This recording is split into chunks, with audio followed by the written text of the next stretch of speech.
Kita terlalu sering lari kencang, tapi lupa arah yang Tuhan tentukan.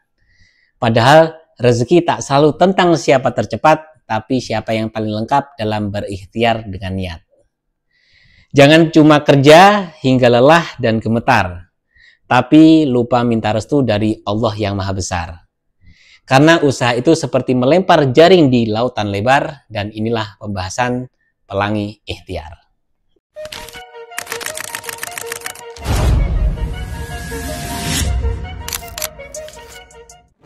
Sebelumnya kita udah bahas soal pembeda abadi, tentang pentingnya menjadi otentik dan berbeda.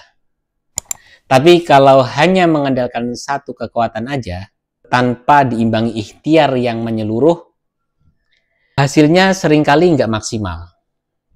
Nah, Pelangi Ikhtiar ini ngajarin kita buat usaha dari berbagai warna kehidupan. Kita bahas satu persatu. Apa sih itu Pelangi Ikhtiar? Di dalam buku ini, Ipo ngajak kita buat jangan cuma ngandelin satu sisi ikhtiar. Misalnya cuma kerja keras, tapi juga perlu kerja cerdas. Jangan cuma ngandelin doa, tapi juga harus ada aksi nyata. Harus seimbang dan juga komplit. Seperti pelangi. Dia menjadi indah bukan karena satu warna, tapi karena banyak warna yang tampil bersama-sama. Di sini kita akan bahas warna-warna tersebut. Ada 4 warna ikhtiar yang perlu kita lakukan. Di antaranya, 1. Ikhtiar spiritual, seperti doa, ibadah, dan juga sedekah. 2. Kemudian ikhtiar intelektual seperti belajar, baca, upgrade skill, dan lain-lain. Yang ketiga, ikhtiar fisik seperti kerja nyata, bangun pagi, lakuin itu dengan disiplin. Dan yang terakhir, ikhtiar sosial seperti bangun relasi, jaga reputasi, dan juga sesama. Dan yang paling penting, jangan cuma berharap hasil besar dari satu sisi saja. Tapi pastikan semua sisi ini kamu sentuh. Aku dulu sempat ngerasa stagnan, padahal kerjaku udah keras.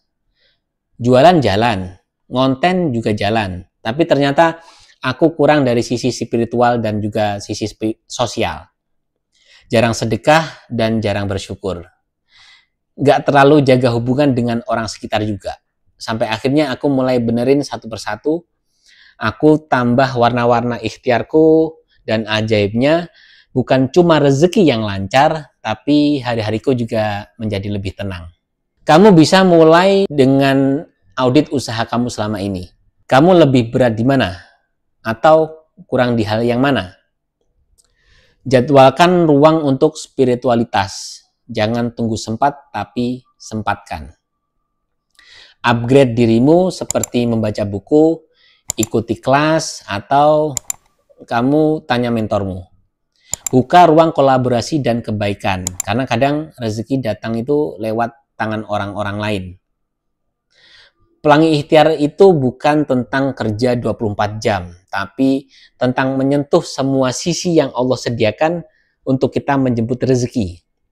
Karena rezeki itu bukan cuma soal uang, tapi juga soal ketenangan, kesehatan, hubungan yang hangat, dan semua itu bisa hadir kalau kita ikhtiarnya nggak setengah-setengah. Dengan video ini kita selesai ngebahas 7 keajaiban rezeki dari Ibu Santosa. Kamu boleh tulis di kolom komentar warna ikhtiar mana yang selama ini paling kamu abaikan. Dan apa langkah kecil yang pengen kamu mulai dari sekarang. Siapa tahu dengan nulis itu kamu bisa bantu juga orang lain yang lagi nyari jawaban. Atau kalau kamu ada ide, video selanjutnya kita bahas tentang apa. Kamu bisa baca buku ini kalau penjelasan ini kurang komprehensif dan akusen. Ini perjalanan kita buat tumbuh dan sadar juga seimbang. Sampai ketemu di video berikutnya. Terima kasih udah nemenin perjalanan ini.